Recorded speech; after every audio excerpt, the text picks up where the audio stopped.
Hello, everyone, and Happy New Year 2023. Yay! So, we are here and we are Hopenning. This is a place where hope happens when you open yourself up to it. I am Fran, and my beautiful co host is Marina. And we are a place where we have hope, we uplift you, and we guarantee that you will find hope here today with our special guest. We're going to tell you a little bit about ourselves first. I am a part-time rapid transformational therapy practitioner. My full-time job is teaching, so I have a 34-year career in the classroom teaching elementary students. Marina is a full-time hypnotherapy specialist, clinical hypnotherapist. And she has, I know I always make a mess with that because you're always upgrading yourself. It's a clinical hypnotherapist and with specializing in rapid transformational therapy. And she is almost finished the last season of singing with her singing group, her carolers, Christmas carolers. And so I'm grateful that she is here tonight with us. And we have a special guest here tonight, and Marina will tell you about our special guest. Thank you, Fran. It's so wonderful to be here, and Happy New Year to everybody. Thank you so much for joining us. So in 2018, I enrolled in a course called Dream Builder with Mary Morrissey. And it was one of the most beautiful, pivotal moments in my life. And when I joined the Facebook group that they have for all the students, I saw videos of this lady, and she really touched my heart. And then when I went down to Dallas for the Dream Builder conference, she was there. And I'm so privileged to introduce you tonight to our guest, Denise Michelle. So, like me, Denise studied through Mary Morrissey, and she calls herself the self-love alchemist. I love alchemy. And a transformational life coach. She's a rapid transformational hypnotherapist, a #1 international bestseller, author, and creator of hypno healing. Think and Grow Rich instructor and self-love expert with a background in the healing arts and spiritual entrepreneurship. She dedicates her deep connection with spirit and education of self-love mastery to help healers, spiritual entrepreneurs, and influencers in the path to serve and collect the collective. In her 20-year personal healing journey, she has been beaten the odds with mental illness, sexual abuse, addiction, anxiety, suicidal depression, bankruptcy, and is on a mission to help others rise. She has learned that living a vision-driven life is the ultimate practice of self-love, the place where dreams come alive and transformation is made. So Denise, thank you for being here and welcome. Oh, thank you for having me, ladies. I'm so excited to be here. Yay.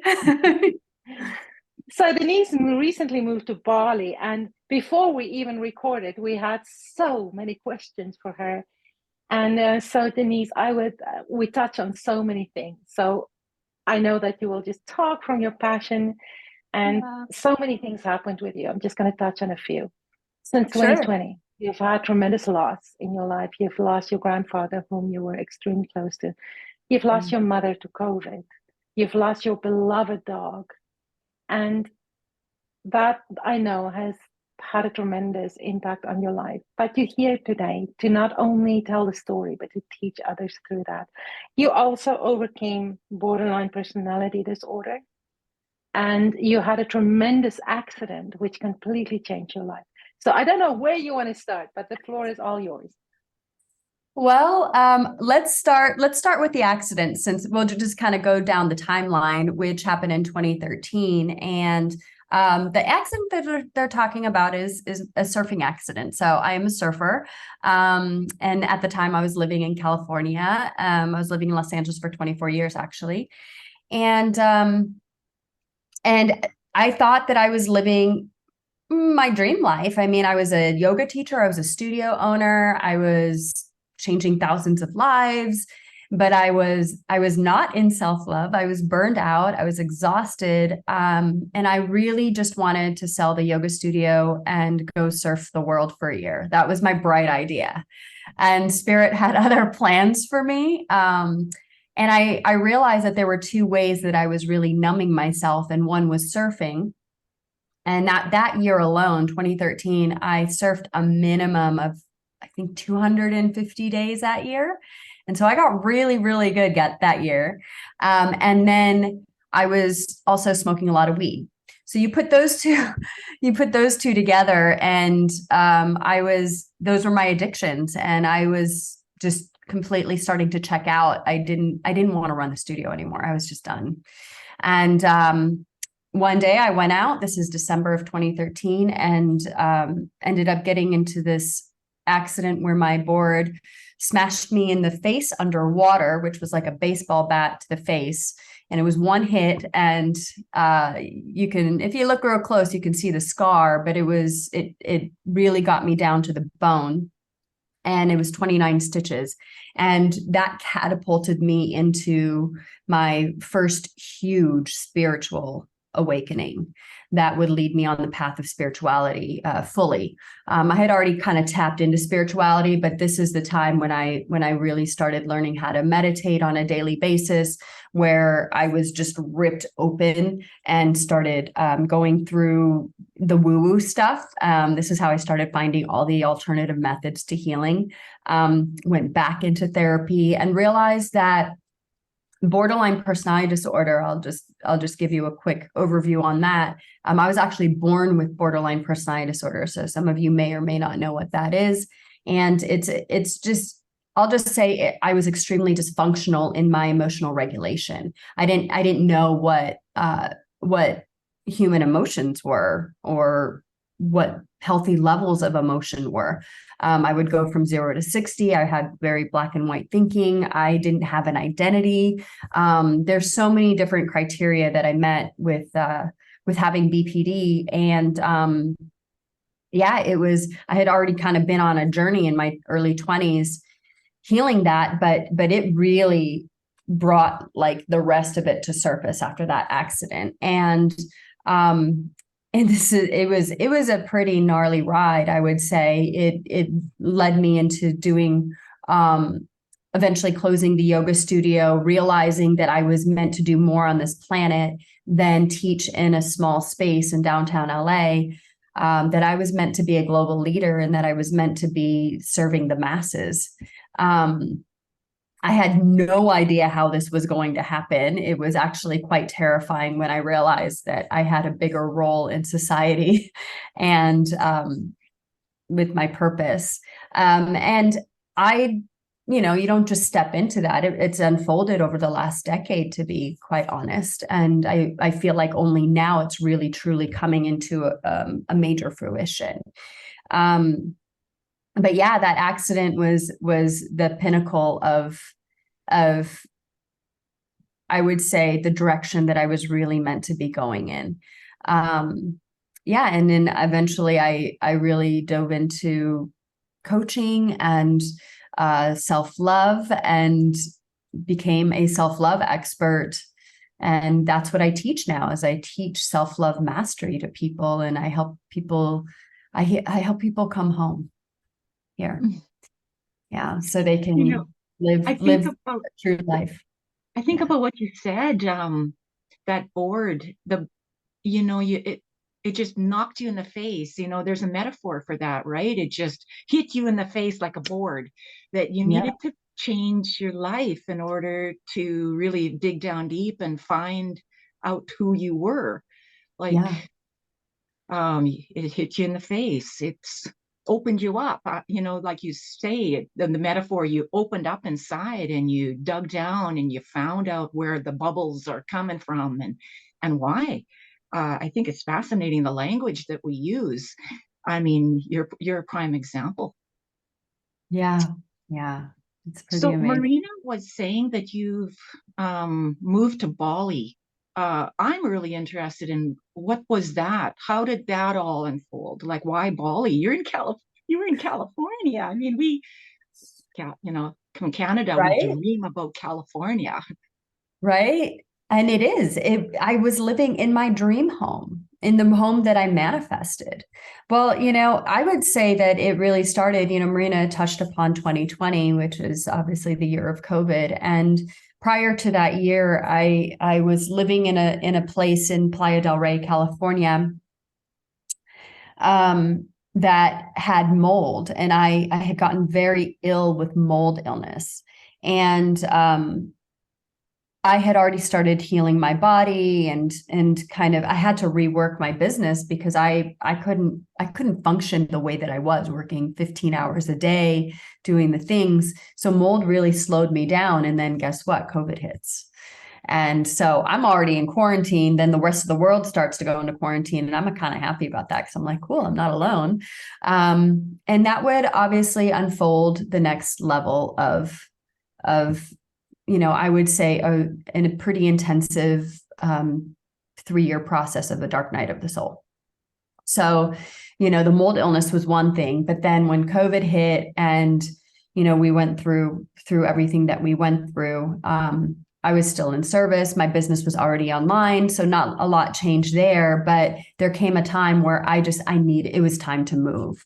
And I found my dream home in Topanga, California, which is in the Santa Monica Mountains, and just serene and beautiful. And it was like living in a fairyland, right next to the state park. It's just extremely high vibrational and just really incredible. And, it was just really quite interesting because 4 days before, or no, it was about a week before I moved in, my grandfather passed away. And my grandfather, I was very close to him. Granted, yes, he was 100 years old, which I'm so blessed that he made it to that age. But it jarred me. That was the first time that I've had dogs die, and I've had, but it hadn't been a long time that I had felt it at this level. And so I moved into that place starting in grief already, and learning how to deal with that. And then in December of 2020, my mother had been hospitalized around Thanksgiving for diabetes, and I had taken her to the hospital, and she ended up contracting COVID at the hospital and died there. And so that, I would say, was the beginning of the downward spiral for me in 2020. And at that point, like I didn't know what to do. I had never felt that kind of a loss before, like losing mom. That was incredibly difficult. And then you couple that with the mortuaries being full, and the them not able, mortuaries not being able to take family members. It was an extremely difficult time. And then it would be 2 months before they could even cremate her. And then I had to actually go and cremate her by myself, and see her after 2 months. The whole experience itself was just, I wouldn't wish it on anybody. And so that would be, I would say, the start of me, like, just getting very confused on my path. Still in service, still working with clients, doing the best I could to show up. And at that time, my book had just come out. So I was on book tour. And I think that book and being surrounded by the people who helped support that book that was the way I was getting through, to be honest.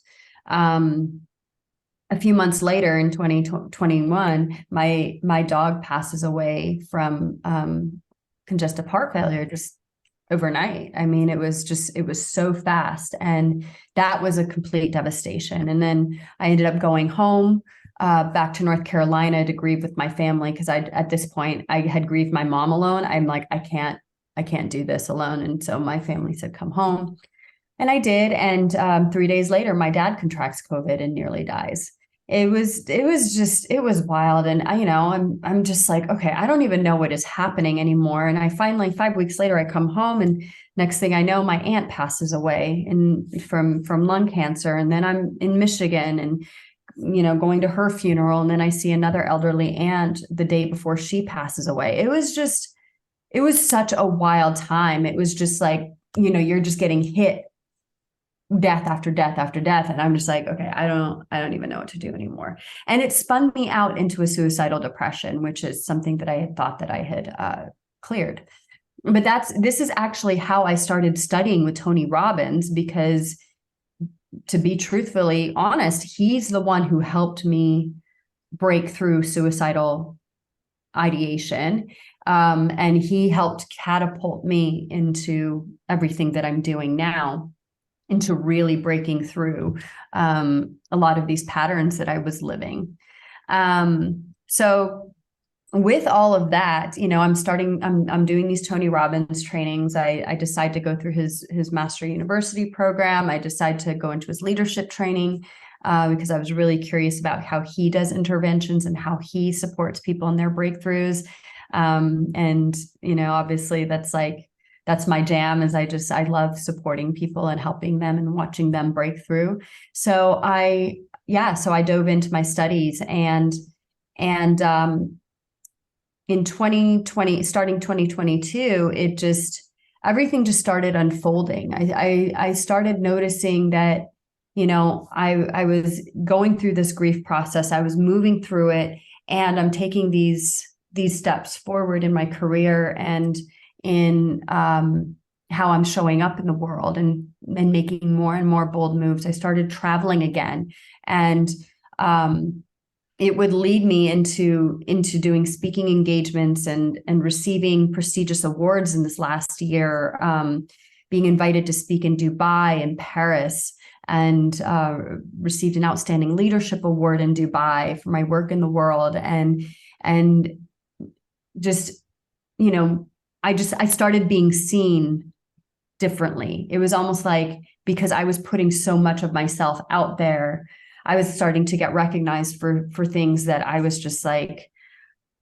my intention to share these things is literally to help people, because I know if this has happened through me, I know that this is someone else's story too. So I've been very vocal about this entire process. And there's been one question that I've been asking myself, because I'm in my dream home in California, right? And I should be happy, but I wasn't. And I wasn't feeling fulfilled. And I started noticing myself going into another little spiral. And I was looking at my wall of awards and recognitions and certifications. And I was like, is this it?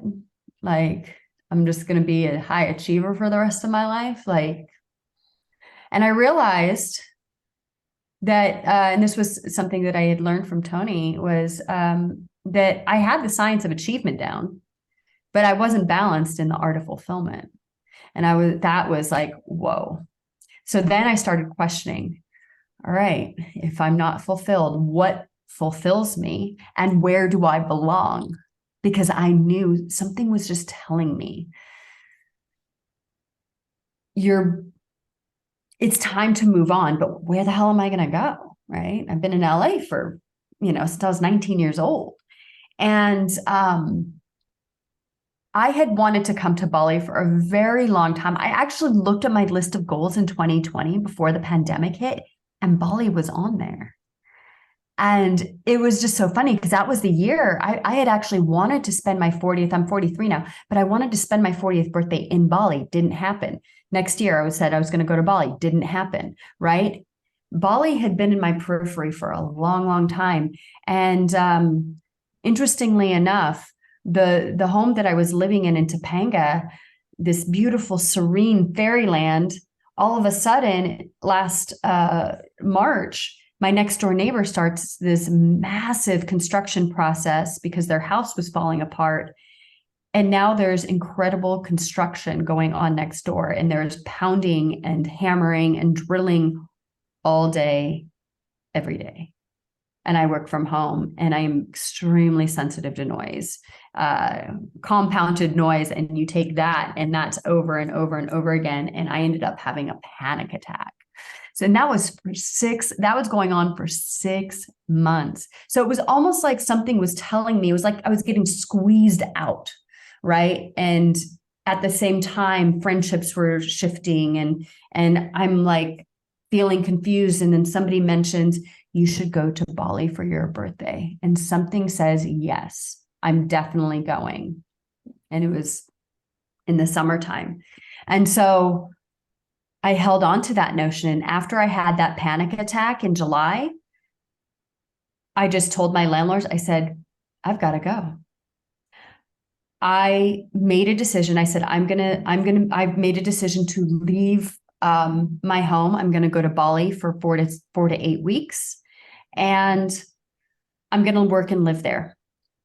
And they couldn't say anything. That was the best option for me. And there was a part of my mind that said, there's a possibility that you're going to want to move there.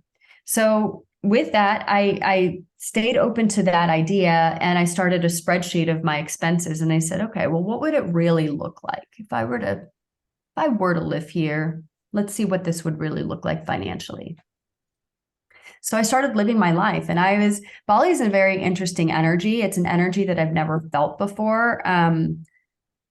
I was on this like wild ride all of a sudden that I'm just like, I literally don't know what's happening or how it's happening. I just kept surrendering and surrendering and surrendering. And then I'd meet the next magical person, or the next incredible experience would start to come to me, or the next awakening would come, the next breakthrough. And that's what it constantly was breakthroughs, and being led to on my spiritual path, and just allowing it to unfold, and really going deep in my listening. And through that, I'm just vibrating at this place that I'm like, whoa, I've never felt this before. I feel so held in this land. And, I'm half Asian. So, and I'd never been to Asia before. And so even landing in Bali was just this whole, like you're home. And I was like, what is this? It was just, I didn't know where I was or what was happening. It was just, I just felt like I'm here to show up for it, because the way that it even happened, which I should have mentioned this, I bought my plane ticket on a Friday and I left Saturday. So there was no time to think about it. I had been thinking about it enough. Bali said, you are ready. It's time to come, show up. And I was like, okay, I'm going, I'll be there. And I did. And I'm on the plane and I was like, oh, what the F did I just do?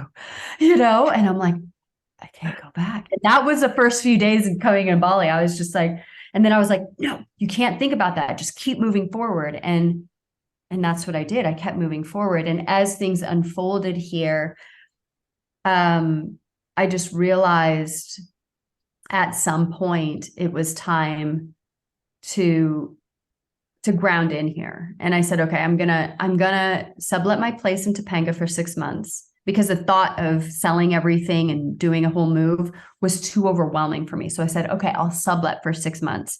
And then I will, make a decision if I want to live here or not, whatever. I tried to find a subletter, and I literally couldn't find anybody.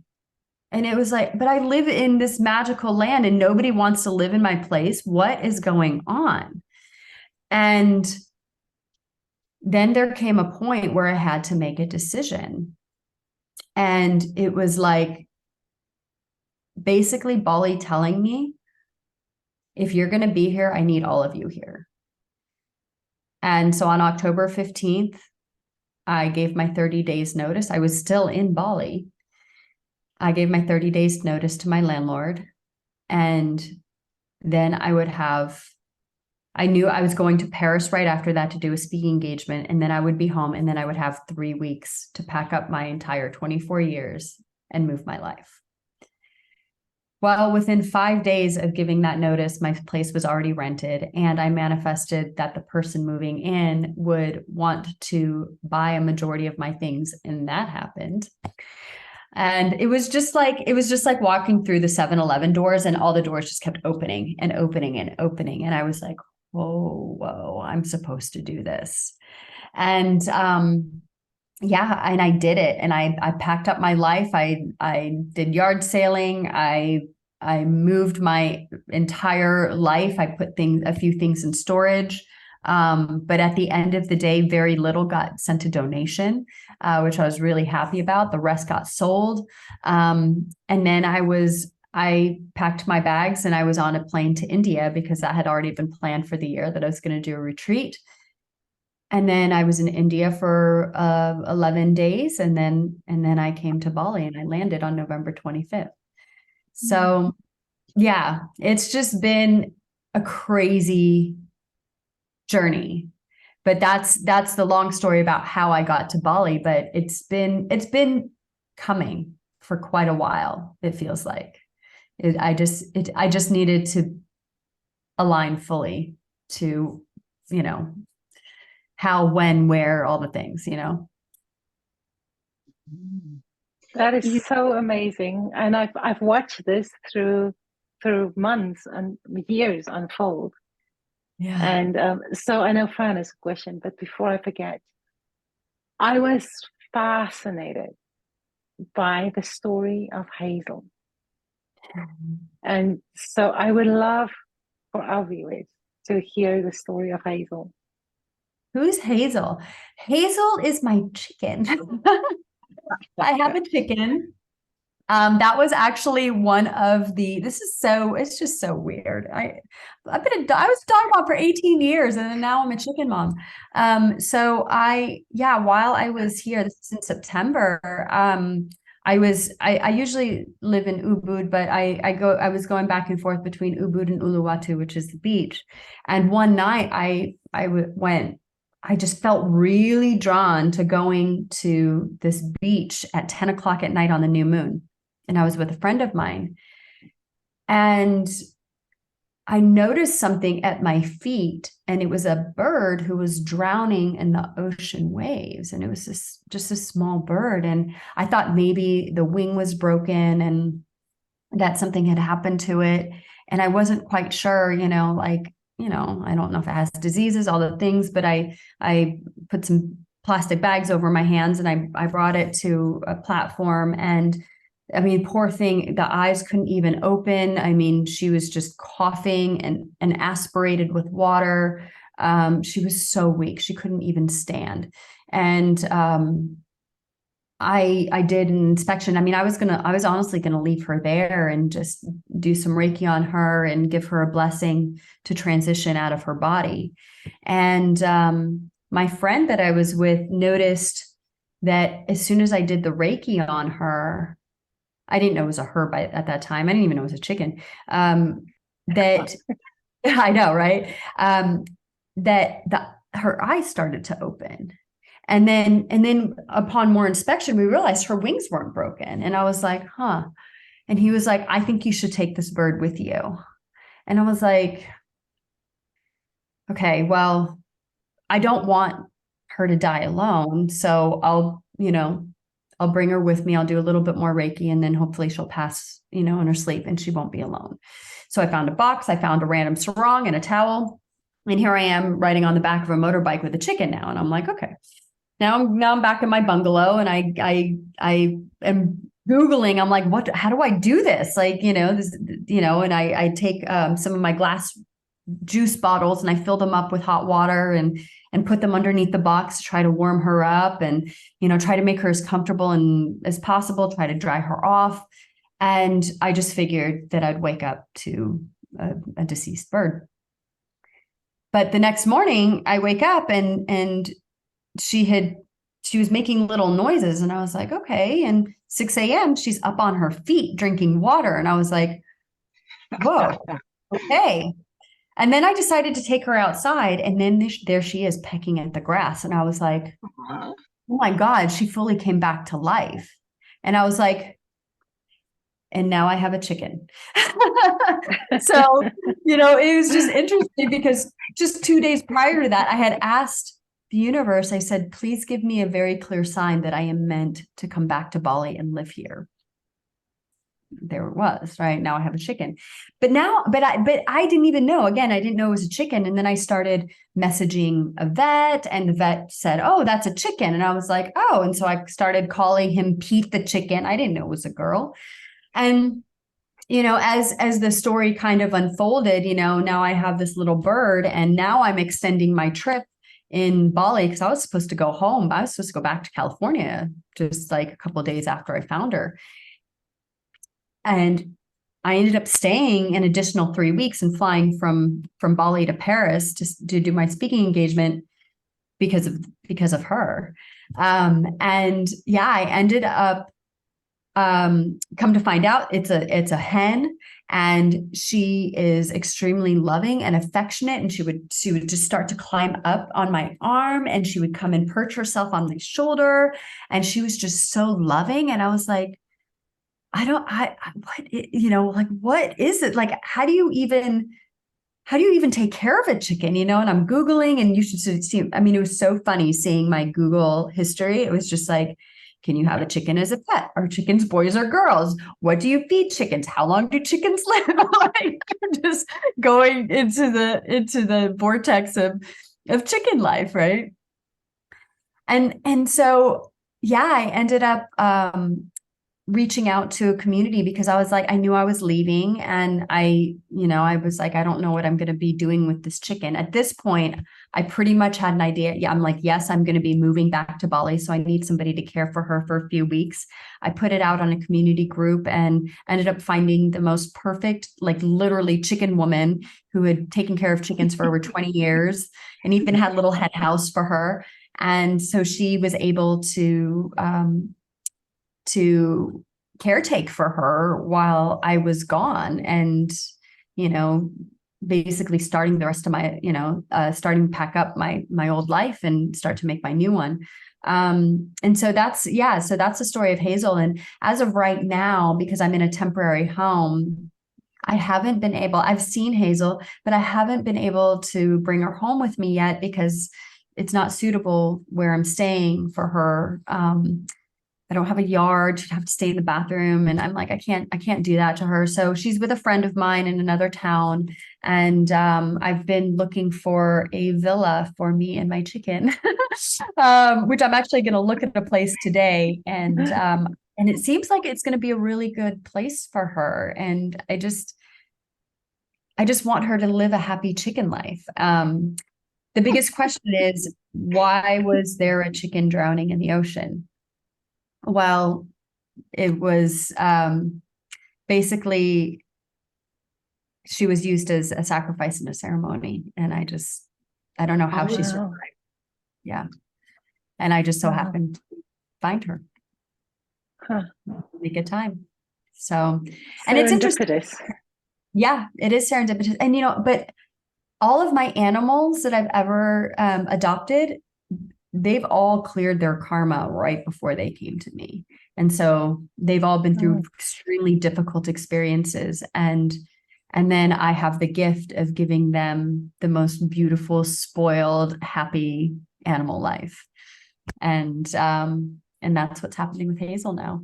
And she's growing, and she makes some birdie noises. And yeah, I can't wait. I can't wait to get her back. I bought a little harness for her because it's pink and I'm going to walk my chicken. It's important that I do. I have a little cat carrying case that rides on the back of motorbikes with me, and she's come to lunch and come to yoga with me. I mean, it's a very weird, I'm just like, okay, now I'm a chicken mom. But she's like a dog. I mean, honestly, she like runs around and she follows me and she meditates with me. And yeah, it's really cool. I think about, you used the word surrender, right? You used surrender. And that is a big word for me this year, like the word surrender. And actually Googled it last night. I wanted to find a meditation on surrendering. Yes. And, it wasn't what I had wanted. But tell me how you surrendered. Like, just, you need to tell me this because it's I will tell you. My word. You know, whenever I hear the word surrender, I think of Gabby Bernstein. So she has this saying that says surrender and then surrender more. So she should have some meditations out there in the nether worlds. You know, look, I would say look her up to see if she's got any free meditations on YouTube. But on her one of her podcasts, and I've read several of her books, but she talks about it. She talks about surrender, and she's basically like, when you think you've surrendered, surrender more. And this is what I would consider, we want control, right? We're in the car, we've got our hands on the steering wheel, and we want the control of where we're steering our life. Okay, yeah, we can do that. But when it comes to transformation, true transformation can only truly happen when you take your hands off the steering wheel. And so this is something I've literally done metaphorically and then physically taking my hands and pulling them back and saying, okay. And I ask the universe, show me what you want to teach me. Show me what I need to know. I trust you. I know that I am held and that I am guided. In those moments of fear, this is when the courage comes out, because, you know, you really have to get in tune with your listening, because the path, we don't know where the path is going. And now that I've been living my life like this for the last year, it's like, you know, I'm actually, I get really like excited. I get fearful. Yeah. But it's nowhere near to the kind of fear. Like before, it was almost like I was just gripping on to this life. Right. And the more that I just started letting go of that grip, because everything was falling away. My gosh, I have 5 family members. I was getting squeezed out of my home. My friendships are ending. I'm like, I don't have anywhere else to go except forward. And I was like, I'm going to let you take me to where I know I'm meant to be.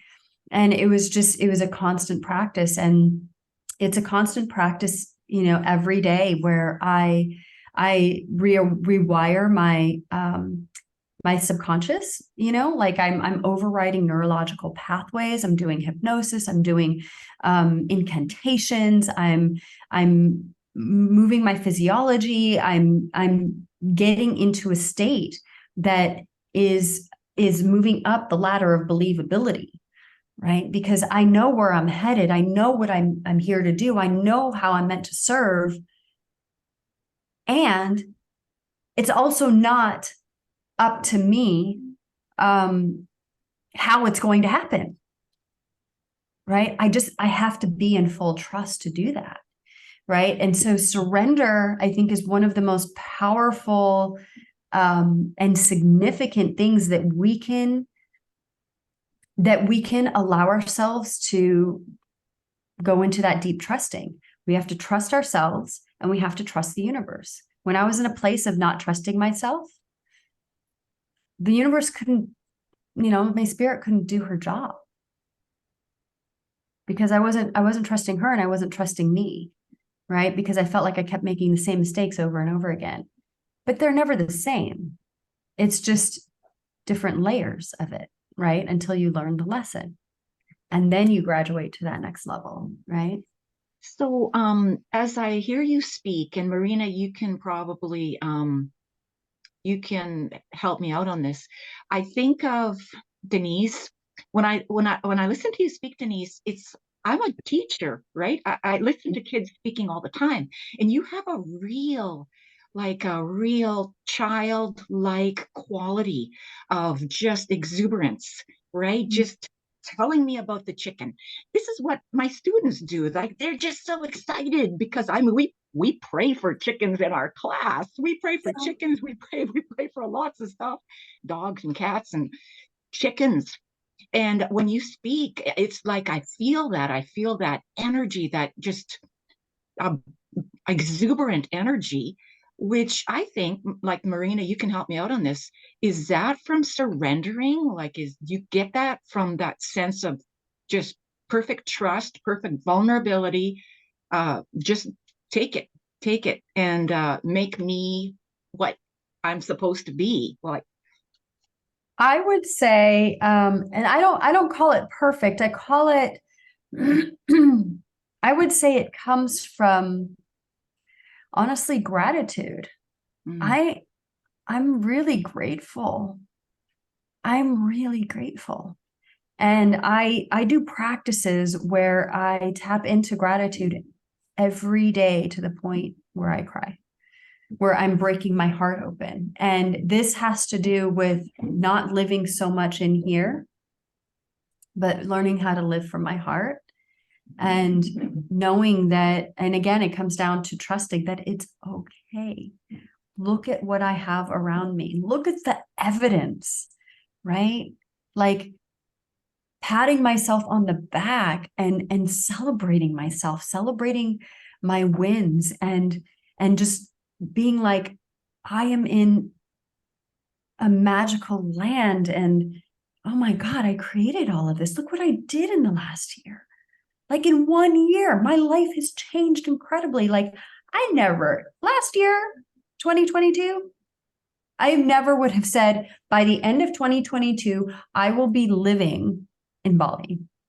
I never would have said that because I didn't think that that was in my periphery, but it was, right? So it comes down to like, one of my primary questions that I ask myself, because when I go into that place of fear is, in questioning the universe or questioning why is this happening or questioning whatever, right? Going into my head, I ask myself, how can I appreciate even more the love and trust that I have in my heart right now? And when I ask myself that over and over and over again, I'm going to start getting a different answer, right? Because this really comes down to, and Marina knows this, by studying with Mary, it's the quality of questions that we ask determine the quality of answers that we receive, right? But it comes down to like, how are we asking the universe, are we asking ourselves and our spirits from an expansive state, or are we staying stuck in our contractive and our default cycles, right, in our patterns? And this is how it starts. And this is why with your students, working with elementary school kids, that is such an amazing gift because they are your teachers. They are showing you how to do it, right? And this is before. I don't know, how old are your kids? 10-year-old. Okay. So they've already started that process, which we all know, right? With the, when we're working with the subconscious mind, it's from 0 to 7, right? They're at 10 years old, they're already starting that, but there's still that place where their imagination is going wild, right? Mm-hmm. Where they can do and be and have anything that they want. That is the place that we're meant to live from, mm-hmm. right? That is really the place. And so when I exuberate this childlike nature, it's because I'm choosing and saying yes to that place, because that to me is real life, right? There's also this, being in the moment. To me, it's being present. It's, to talk about Joe Dispenza and his exploration of the brainwaves, because at that age, they're just coming out of delta brainwaves, where it's slow and steady, where when they approach the teenage years, it starts to become more frequent. You start to analyze everything. You start to fear things.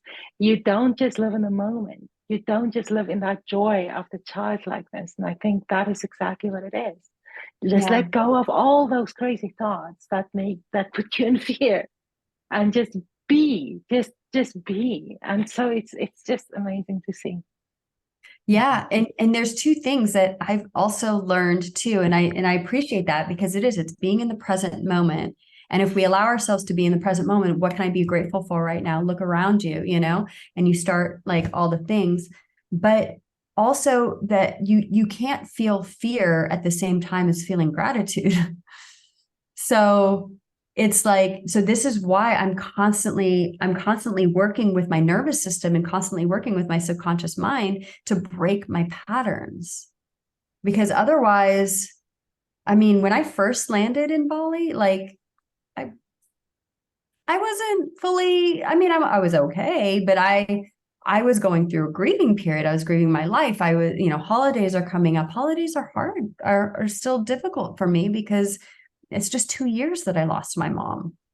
So I don't even have like new traditions yet, for the holidays. I'm not with my family. This is, it's like the holidays were pretty tough for me actually, but I was able to rewrite my story. And I said, well, I live in effing paradise. How do I really want to experience this? Right? Like truly, like really. So I started taking those steps forward. And then the next thing I know, I made this massive shift and I was like, I'm grounded.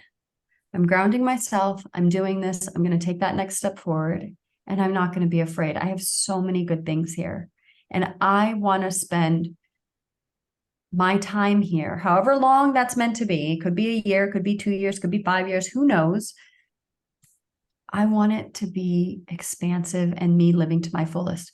I don't want to bring those old patterns into this year, in this new place. I don't, and I can make that choice. Right. And don't just make the choice, Denise, you live it.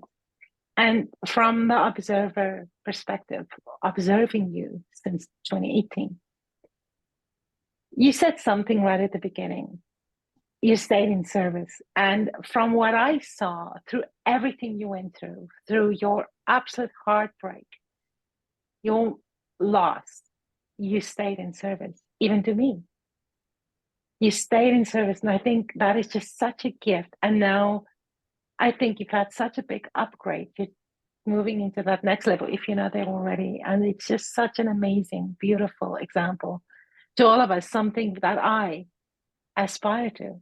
So I want to thank you for staying in service and showing up. And even in your darkest hour, just never stepping back. It's a place where even myself, I would think, well, I have an excuse to step back.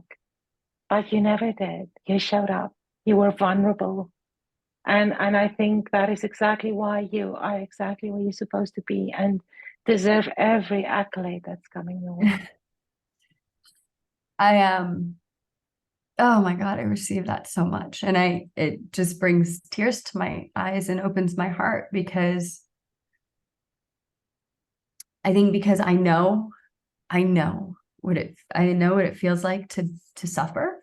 I know what it feels like to feel alone. I know what it feels like to feel misunderstood. I know what it feels like to feel like an outcast. I know what it feels like to not want to live. And putting myself in service and saying, this isn't happening to me. This is happening through me. And if I can just help one more person, and if I can get through this and it helps just one more person, then it's all going to be worth it. And that's honestly what's kept me going through my entire life and in my healing process. Because once I start making it about me, what was me? Why is this happening to me? Like, then I'm forgetting why I'm here.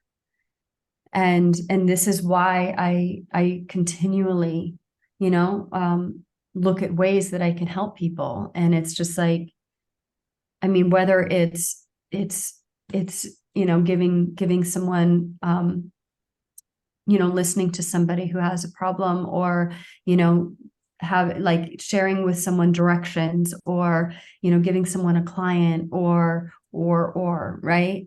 It's like, how can I add more value every day to people's lives? And when we live our life in that way, everything really does start to open up for us, because that brings us joy. That brings us, right? I wouldn't say it's selfless, because I'm getting something from it too, right? But I want to see people thrive. I want to thrive, yes, but I want to see other people thrive. And I think that having that intention, that's where the real gift is, that no matter like how hard things are, they might feel really crappy right now, and you might not be able to see through. But when we allow ourselves to be in service in some way, and sometimes, you need that moment to pull back and let people serve you. And that's okay too, right? It's an ebb and flow of giving and receiving. This is where the real gift happens. And this is why I talk about my story is someone else's story. Your story is someone else's story. This is why it's important for us to get honest with ourselves and to share ourselves, because there's somebody out there who's going through something and you're the light for them. Right? Yeah, that's awesome. So what types of services do you offer? Do you offer group coaching, one-on-one? What all kinds of things are available of how you share your gifts with others? Yeah, thank you for asking that. So I have actually, I'm moving back into group coaching. I have programs for groups, and whether it's in business, like one of my courses. I have a self-study course called Unlock Your Superpowers. I'll be launching Self-Love to Success for entrepreneurs. It's a mixture of transformational coaching with hypnotherapy, along with all my other fun tools that I bring to the table. I have even a 6-month academy that I'll be launching fully this year. And I do one-on-one work as well. I take maybe 2 VIP clients per year that I will be fully invested in and really help them change their lives. And then I do smaller kind of 1-to-1, 3 to 5 week packages that I'll also do with people as well. So, but I would say this next phase for me is going to be more into doing things in groups. And so and that's really more so I can make more of a difference, right? So I can make a bigger impact. Yeah, so I would say those are the main ways. And we can get a hold of you at... Exactly, my next question. Yeah. So your website is Self-Love Alchemist. No, it's actually bridgethelove.com. Oh, yes. bridgethelove.com. Yes. Gotcha. So Bridge the Love is the name of my business. And I would say it's also a movement. That's my mission. My mission in life is love. And it's just the more people that I can help come home to themselves, the more that they can expand that love out into the world. Right. And it becomes this beautiful ripple effect. And that's what gets me excited, because I'm like, yay, yes, let's just spread more love in the world. I'm like, it's not always easy to get back to love, but that's my vision, right? That's my vision and my mission. Beautiful. Well, if anybody wants to get hold of you, is through your website the easiest way? Yeah, bridgethelove.com, or Instagram is a really great place too. Denise Michelle XOXO, and I do a lot of stories. I share my life on there. I share a lot of impactful content, and this year is going to be, the next things are coming. I'm going to be starting my Bridge the Love podcast this year, launching that, and yeah, and then I'm going to start teaching workshops here in Bali, and eventually it's going to be retreats. So I want people to say, yeah, let's come to Bali. And I'm a yoga teacher, so I'm probably going to start teaching a little again. Yeah, right. Who wouldn't want to come to Bali? Oh yeah, exactly. Right. Well, Denise, from the bottom of my heart, thank you so much for just sharing you with us, your beautiful energy, your beautiful soul. It's been an absolute honor. And I know that I will watch you, and I cannot wait to see all the journeys and all the people, the thousands of people you will be helping. So thank you so much for being here. Thank you so much for having me. This has been such a gift, and yay, this is my first podcast interview this year. So yay, guys, we started off in the right place. Fantastic. Wonderful. Thank you so much. Thank And you. Fran, Have an amazing 2023, and who knows, we might see you in Bali. I know, that would who be knows? amazing. Yeah. Okay. Thank you, everybody. If you like this, you know where to subscribe, and we will see you next time.